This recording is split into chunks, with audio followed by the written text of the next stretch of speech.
ಇಲ್ಲ, ಅದ್ರ ಬಗ್ಗೆ ನನಗೇನು ಹೇಳೋದಿಲ್ಲ.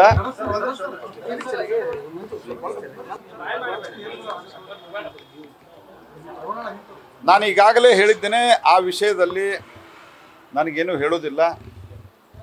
ಪ್ರಜಾಪ್ರಭುತ್ವದಲ್ಲಿ ಚುನಾವಣೆ, ಅದರಲ್ಲಿ ಈ ಚುನಾವಣೆ ನಡೀತಾ ಇರೋದು ದೇಶದಲ್ಲಿ ಕಳೆದ 10 ವರ್ಷದಲ್ಲಿ ನಾವು ಬರೋಕ್ಕಿಂತ ಮೊದಲು ಸನ್ಮಾನ್ಯ ನರೇಂದ್ರ ಮೋದಿ ಅವರು ಅಂದರೆ ಅಧಿಕಾರಕ್ಕೆ ಬರೋಕ್ಕಿಂತ ಮೊದಲು ದೇಶ ಹೇಗಿತ್ತು, ಇವತ್ತು ದೇಶ ಹೇಗಿದೆ, ಜಗತ್ತಿನ 5ನೇ ಅತಿ ದೊಡ್ಡ ಆರ್ಥಿಕ ಶಕ್ತಿಯಾಗಿ ಹೊರಹೊಮ್ಮಿದ್ದೇವೆ. ಜಗತ್ತಿನ 3ನೇ ಅತಿ ದೊಡ್ಡ ಆರ್ಥಿಕ ಶಕ್ತಿಯಾಗಿ ದೇಶದಲ್ಲಿನ ಹಲವು ಜ್ವಲಂತ ಸಮಸ್ಯೆಗಳ ಪರಿಹಾರದ ಒಂದು ಹಂತದಲ್ಲಿದ್ದಾವೀಗ. ಇಂಥ ಸಂದರ್ಭದಲ್ಲಿ ಇದು ರಾಷ್ಟ್ರೀಯ ಚುನಾವಣೆ. ನರೇಂದ್ರ ಮೋದಿಯವರ ನೇತೃತ್ವ ಬೇಕು ಅಥವಾ ಇಂಡಿ ಅಲಯನ್ಸಿನ ರಾಹುಲ್ ಗಾಂಧಿ ಇತ್ಯಾದಿ ಅವರ ನೇತೃತ್ವ ಬೇಕು, ಆ ಚುನಾವಣೆ ಇದು.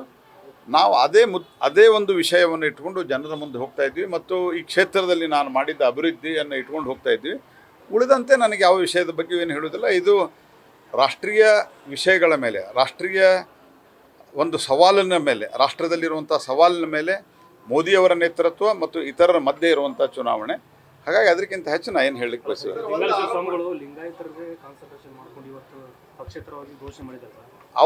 ಅವರು ನಾನು ಈಗಾಗಲೇ ಹೇಳಿದ್ದೇನೆ, ಅದರ ಬಗ್ಗೆ ನಂದೇನು ಕಾಮೆಂಟ್ ಇಲ್ಲ.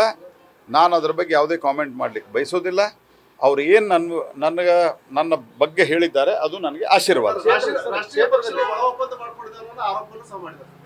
ಅವ್ರೇನು ಮಾಡಿದ್ದಾರೆ ಅದಕ್ಕೆ ಯಾವುದೇ ಉತ್ತರ ಕೊಡಲಿಕ್ಕೆ ರಾಷ್ಟ್ರೀಯ ಪಕ್ಷದ ವಕ್ತಾರರು, ನಮ್ಮ ಎರಡೂ ಪಕ್ಷದ ವಕ್ತಾರರು ಇದ್ದಾರೆ, ಅವರು ಉತ್ತರ ಕೊಡ್ತಾರೆ. ನನಗೆ ಅದ್ರ ಬಗ್ಗೆ ಏನು ಹೇಳೋದು.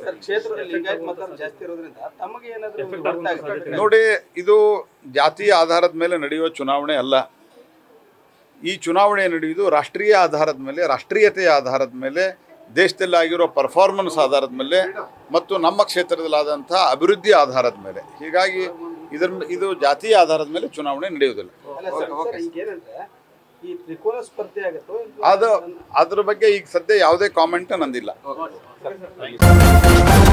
ನ್ಯೂಸ್ ಫಸ್ಟ್, ನಿರ್ಭೀತಿಯಿಂದ ನಿಮ್ಮ ಪರವಾಗಿ.